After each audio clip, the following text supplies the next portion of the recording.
Hello guys, welcome to the exam analyst. हम प्रतियोगी परीक्षाओं के लिए सामान्य विज्ञान के प्रश्नों के प्रैक्टिस सेट लेकर आए हैं, जिनके माध्यम से आप कहीं भी किसी भी समय अपना रिवीजन कर सकते हैं और अपनी तैयारी को बूस्ट कर सकते हैं। इन प्रैक्टिस सेट में हम पहला प्रैक्टिस सेट लेकर आए हैं, मानव शरीर। यह टॉपिक का नाम है। हमारा पहला प्रश्न है, एक मानव वयस्क के शरीर में लगभग जल का प्रतिशत होता है। उसके भार का 10%, उसके भार का 30%, उसके भार का 55 से 65%, उसके भार का 75%। तो इसका सही आंसर है उसके भार का 55 से 65%। ये क्वेश्चन के बारे में कुछ डिटेल है। आप हर क्वेश्चंस में जो डिटेल दी गई हैं इनको अपने नोट्स बना सकते हैं, जो आपको एक क्वेश्चन के साथ कई क्वेश्चन तैयार करने में मदद करेंगे। जैसे एक नवजात शिशु के शरीर का भार लगभग 75% जल का भाग होता है, और एक वयस्क स्त्री के शरीर में उसके भार का लगभग 55 से 60% भाग होता है, एवं पुरुष के शरीर का 60 से 65% होता है। इसलिए क्वेश्चन में आंसर 55 से 65 तक की रेंज में आंसर लिया गया है। अगला क्वेश्चन है, मानव शरीर में अधिकतम मात्रा में पाया जाने वाला तत्व होता है। 4 ऑप्शन। इसका आंसर है कैल्शियम। मानव शरीर में प्रधान रूप से 6 तत्व पाए जाते हैं: oxygen, carbon, hydrogen, nitrogen, calcium तथा फॉस्फोरस। 65% ऑक्सीजन पाई जाती है, कार्बन का 18%, हाइड्रोजन 10%, नाइट्रोजन 3%, कैल्शियम 1.4 और फॉस्फोरस 1.1% में रहता है। तो 4 ऑप्शन में से हमारा सही आंसर होगा कैल्शियम। अगला क्वेश्चन है, 20 वर्ष की आयु में या 20 वर्ष की आयु पर मानव शरीर में हड्डियों की संख्या होती है। 20 वर्ष की आयु या क्वेश्चन पूछा जा सकता है, एक वयस्क मानव शरीर में हड्डियों की संख्या कितनी होती है। इसका सही आंसर है इनमें से कोई नहीं।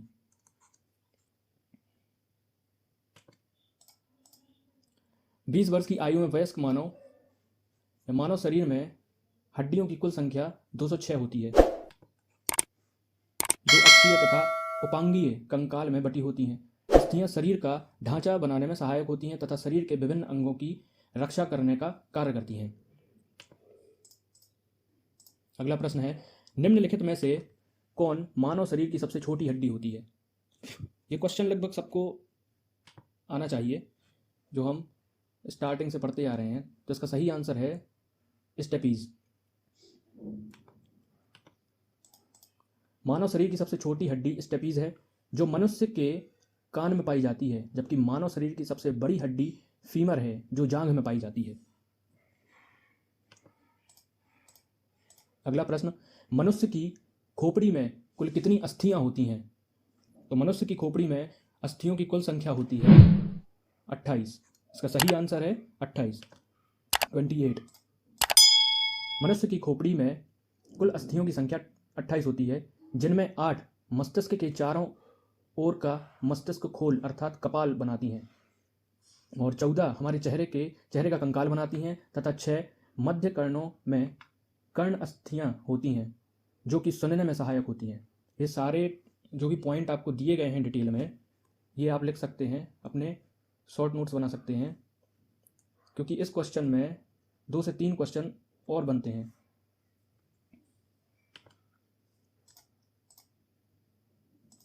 अगला प्रश्न है, निम्नलिखित में से कौन सा लवण मानव हड्डी में सर्वाधिक मात्रा में पाया जाता है।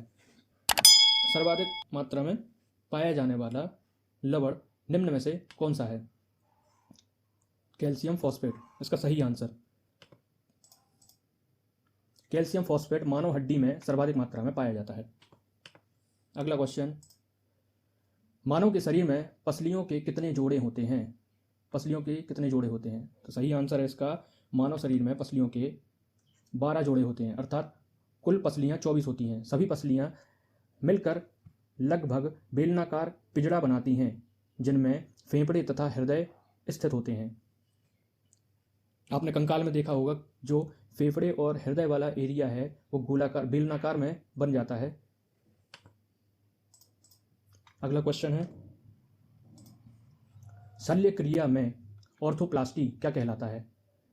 शल्य क्रिया में ऑर्थोप्लास्टी क्या कहलाता है। इसका सही आंसर है कूल्हे के जोड़ का प्रतिस्थापन, हिप जॉइंट रिप्लेसमेंट। कूल्हे के जोड़ का प्रतिस्थापन, हिप जॉइंट रिप्लेसमेंट। ऑर्थोप्लास्टी का शाब्दिक अर्थ जोड़ के निर्माण से है। ऑर्थोप्लास्टी का शाब्दिक अर्थ जोड़ के निर्माण से है। ऑर्थोप्लास्टी का उद्देश्य दर्द से छुटकारा दिलाना, चलने की क्षमता को ठीक करना तथा मांसपेशियों की शक्ति को सुधार करना है। अगला क्वेश्चन, कशेरुक रज्जु, जो स्पाइनल कॉर्ड को हिंदी में कहा जाता है, कशेरुक रज्जु में से कितनी हड्डियां।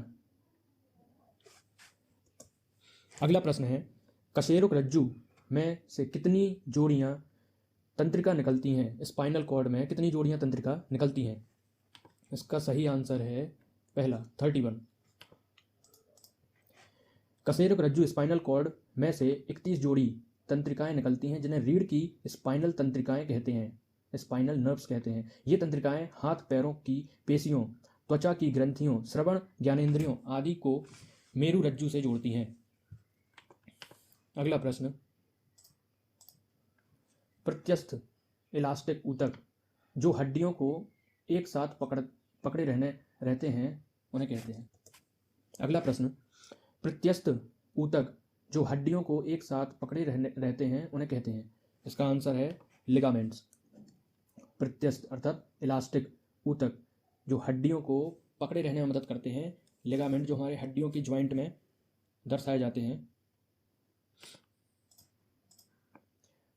स्नायु कहते हैं उन्हें, लिगामेंट। लिगामेंट वह प्रत्यस्थ ऊतक है जो हड्डियों को एक साथ पकड़े रहता है।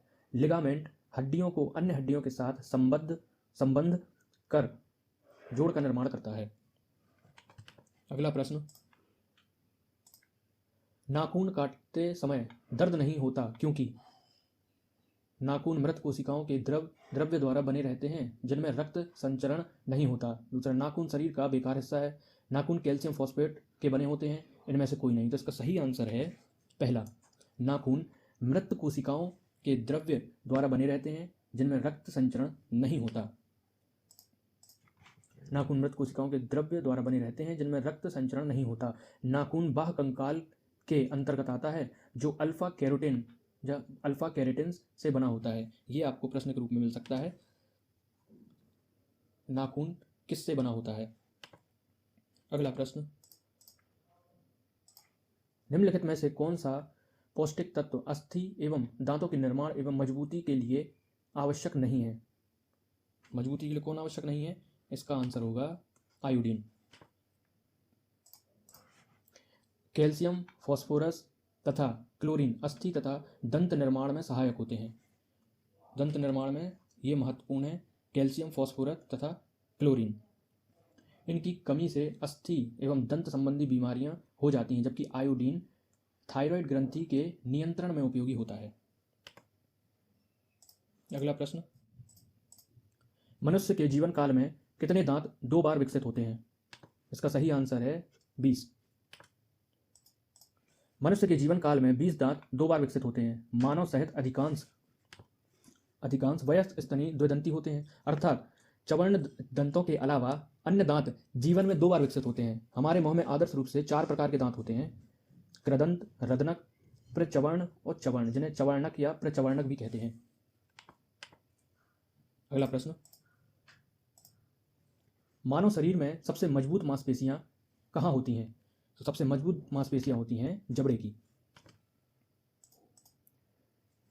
और किस रूप में मजबूत मांसपेशियां कहलाती हैं।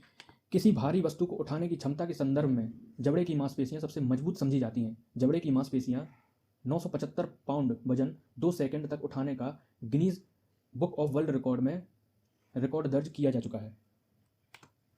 अगला प्रश्न, मस्तिष्क जिम्मेदार है। निम्न 4 ऑप्शंस में से मस्तिष्क किस चीज के लिए जिम्मेदार है। अगला प्रश्न, मस्तिष्क जिम्मेदार है पहला, सोचने के लिए, हृदय की गति नियंत्रण के लिए, शरीर के संतुलन के लिए, उपर्युक्त तीनों के लिए। तो इसका सही आंसर है उपर्युक्त तीनों के लिए। उपर्युक्त तीनों के लिए मस्तिष्क सोचने, हृदय की गति नियंत्रित करने तथा शरीर के संतुलन तीनों के लिए उत्तरदायी है। मेडुला पश्च मस्तिष्क का सबसे नीचे का भाग है जो हृदय गति, रक्तचाप आदि पर अपना नियंत्रण रखता है। अगला प्रश्न, मानव के मस्तिष्क में स्मरण क्षमता कहाँ होती है, अर्थात मानव के मस्तिष्क के किस भाग में स्मरण क्षमता होती है? तो इसका आंसर है सेरिब्रम। सेरिब्रम मस्तिष्क का सबसे बड़ा भाग होता है तथा यह ऐच्छिक क्रियाओं, स्मरण क्षमता आदि को नियंत्रित करता है। अगला प्रश्न, मानव भ्रूण का हृदय कब स्पंदन करने लगता है? मानव भ्रूण का हृदय कब स्पंदन करने लगता है? इसका आंसर है अपने परिवर्धन के तृतीय सप्ताह में। अगला प्रश्न, मानव भ्रूण का हृदय कब स्पंदन करने लगता है? इसका सही आंसर है अपने परिवर्धन के चतुर्थ सप्ताह में। भ्रूणीय विकास के तीसरे से आठवें सप्ताह को भ्रूण विकास काल कहते हैं। यह एक क्वेश्चन है क्योंकि यह अंग विकास का मुख्य समय होता है। मानव भ्रूण का हृदय अपने परिवर्धन के चतुर्थ पंचम सप्ताह में स्पंदन करने लगता है। तीसरे महीने में से जन्म तक के समय को भ्रूण काल कहते हैं। स्पंदन का अर्थ होता है वह अपनी क्रिया शुरू कर देता है, और परिवर्तन का अर्थ है यहाँ विकास का चरण, डेवलपमेंट। अगला प्रश्न,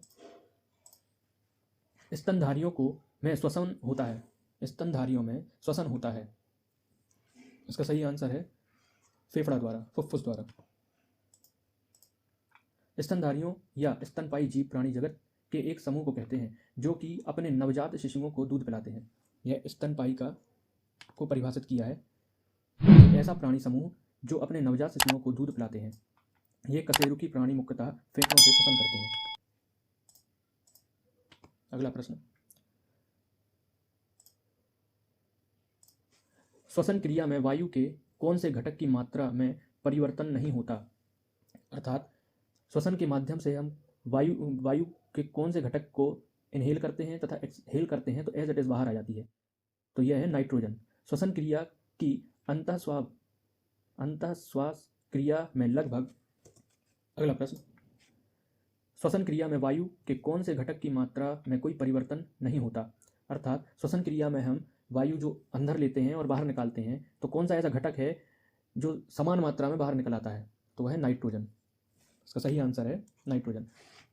श्वसन क्रिया की अंतःश्वास क्रिया में लगभग 78% नाइट्रोजन, 20% ऑक्सीजन, 0.324% कार्बन डाइऑक्साइड, 0.5% जलवाष्प और सूक्ष्म मात्रा में हीलियम, आर्गन, नियॉन गैसें होती हैं।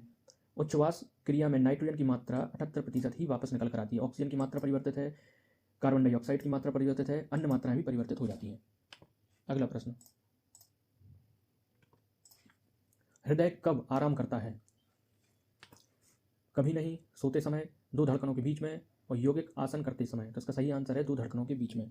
अर्थात स्पंदन क्रिया में दो धड़कनों के बीच में जितना समय मिलता है या दो संकुचन के बीच का काल विश्राम अथवा शिथिलन काल कहलाता है। अगला प्रश्न, निम्नलिखित में से कौन सा लक्षण हृदयघात से संबंधित है? हार्ट अटैक का लक्षण, सीने में दर्द, पसीना एवं जी मचलाना, बाह में दर्द एवं झंझनाहट, या उपरोक्त सभी। तो इसका सही आंसर है उपरोक्त सभी। दो संकुचनों के बीच का काल शिथिलन काल कहलाता है। अगला प्रश्न, मानव कलाई में नाड़ी स्पंदन करती है हृदय से तेज, हृदय से मंद, हृदय के बराबर, हृदय से स्वतंत्र होकर। तो इसका सही आंसर है हृदय के बराबर। चिकित्सा विज्ञान में हृदय की धड़कन के कारण धमनियों में होने वाली हलचल को नाड़ी कहते हैं। अगला प्रश्न, मानव शरीर का तापक्रम जोड़ों में मानव शरीर का तापक्रम। अगला प्रश्न, मानव शरीर का तापक्रम जाड़ों में घट जाता है, गर्मियों में बढ़ जाता है, ना ही जाड़ों में घटता है और ना ही गर्मियों में बढ़ता है और जाड़ों में बढ़ जाता है। तो इसका सही आंसर है ना ही जाड़ों में घटता है और ना ही गर्मियों में बढ़ जाता है। मानव शरीर के तापक्रम के स्थिर बने रहने का कारण शरीर में तापक्रम नियंत्रण की एक यांत्रिक जैविक प्रणाली का कार्य करना है। मस्तिष्क का हाइपोथैलेमस भाग इस प्रक्रिया का नियंता होता है। अगला प्रश्न, एक स्वस्थ वयस्क मनुष्य में रक्त का कुल परिमाप होता है? इसका सही आंसर है 5 से 6 लीटर। मनुष्य के शरीर में रक्त की मात्रा शरीर के भार का लगभग 7 से 8% होती है। अतः एक स्वस्थ मनुष्य के शरीर में लगभग 5 से 7 लीटर रक्त होता है, जो उसके संपूर्ण शरीर के भार का लगभग 9/13 भाग होता है। अगला प्रश्न, निम्नलिखित में से कौन हमारे शरीर का सबसे दृढ़ भाग है? सबसे दृढ़ भाग हमारे शरीर का है दंतवल्क। शरीर का सबसे दृढ़ भाग दंतवल्क, जो इनेमल कहलाता है। दंतवल्क की जगह इनेमल कॉमन शब्द है जो आसानी से समझा जा सकता है, जो दांत के शिखर पर होता है, जो कैल्शियम फॉस्फेट और कैल्शियम कार्बोनेट का बना होता है। हमारा पहला सेट, प्रैक्टिस सेट, यहाँ समाप्त होता है। अगर आपको वीडियो अच्छी लगती है तो वीडियो को लाइक करें, शेयर करें तथा इस चैनल को सब्सक्राइब करें। Thank you.